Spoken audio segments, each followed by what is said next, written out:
All right. So, just a brief introduction. I am the holistic success coach as well as happiness expert. I'm the author of my happiness book and my happiness workbook. I do retreats and workshops and facilitate coaching packages and programs as well. So, today I'm going to be walking you through some exercises to help you stay in your happiness practice. I coach my clients through a process of becoming aware, accepting, forgiving, and then understanding.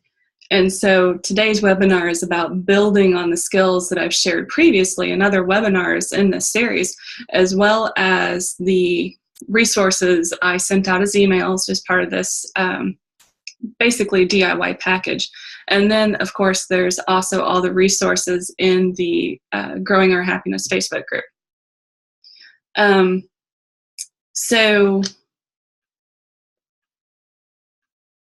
this topic, I chose this 2 months ago, I think, and it's just becoming more and more prevalent. How to stay happy no matter what is definitely on people's minds. So where in this process do we tend to lose our happiness practice? When do we tend to trip and fall flat on our faces and end up depressed, scared, sad, or angry? Overwhelmed is a combination of kind of all of those emotions. So I did those happiness interviews, and I'm still doing those, by the way. And if I haven't talked to you, please get a hold of me, because I want to keep those as a running theme throughout my work to keep me connected with what's going on. So I've picked 3 of the most common stumbling blocks, and that's what I'm sharing today about how to stay happy no matter what. Obviously, we're all in different circumstances. We all have different things going on. We all experience life differently. So there's no way I was going to be able to cover everything. So what I did was pick the 3 most common, and I made them purposefully broad so that they should be applicable to what you have going on. So 1 is you've got an emotional, volatile person that you have to interact with. Could be your boss, could be your family member, could be a friend, could be a neighbor. It's just someone that you actually have to interact with. Could be a landlord.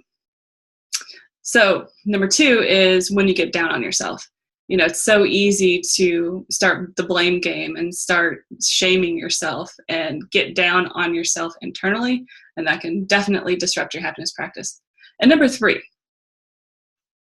I realize that there's quite a bit of hubris going into this and trying to just tack this on, but I want to talk about it. What do you do when the world is going to hell in a handbasket, or it feels like it's a great big dumpster fire? What do you do? So we're actually going to cover that at the end, because I think that's going to be applicable to many of us. So these are huge, big topics, and I have my eye on the clock, and so let's get going. So if you have to interact repeatedly with an EEVP, which is my terminology for an emotional or energetically volatile person, EEVP, it can be very draining. It can cause anxiety. It can make you start to doubt yourself. It can give you avoidance strategies and coping mechanisms that aren't really healthy. So this can be a boss. It can be a family member. It could be a neighbor. It could be a landlord. It can be anybody that you have to physically interact with on a regular basis. So, like a political figure is not what this is for specifically. So the person can behave or interact in a few different ways, but to sum it up, they are not being responsible for a positive interaction. They're not being responsible for how they are affecting others. And I'm saying not being responsible for a positive interaction. They are causing negative reactions, and they can either be on purposely creating this issue, or they could be totally uninformed, totally unaware. This is just how they interact, and that's how things go. So what I'm going to share actually will work no matter what.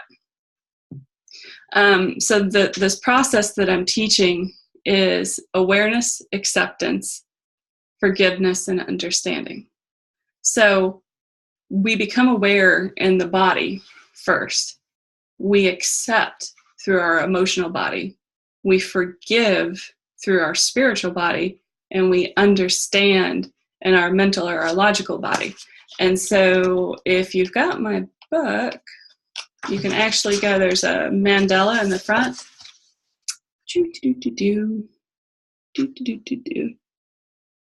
And that is our different centers of awareness. So we have mind, body, spirit, emotions.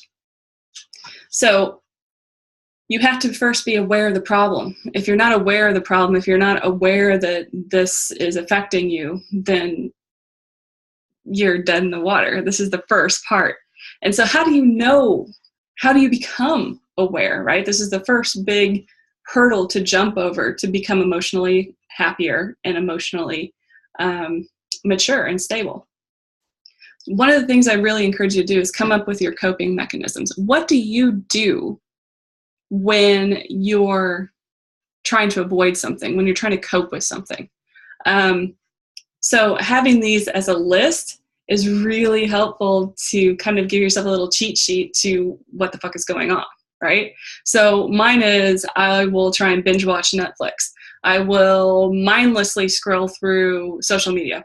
I will probably hit the wine bottle a little too hard. I'll go running, like, to the point where it's probably not healthy. I will try and hermit and not talk to people.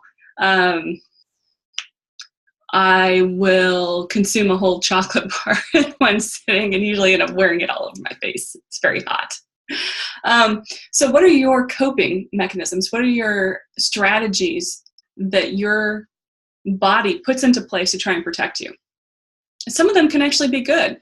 You tend to spend more time with your family and friends and people that matter to you. You start doing your bucket list early and you go on adventures. Like, these are not always bad coping mechanisms, but they can be. So say you start going on adventures that are very risky and you become you have a low threshold for accepting risk. Okay, that's probably not great.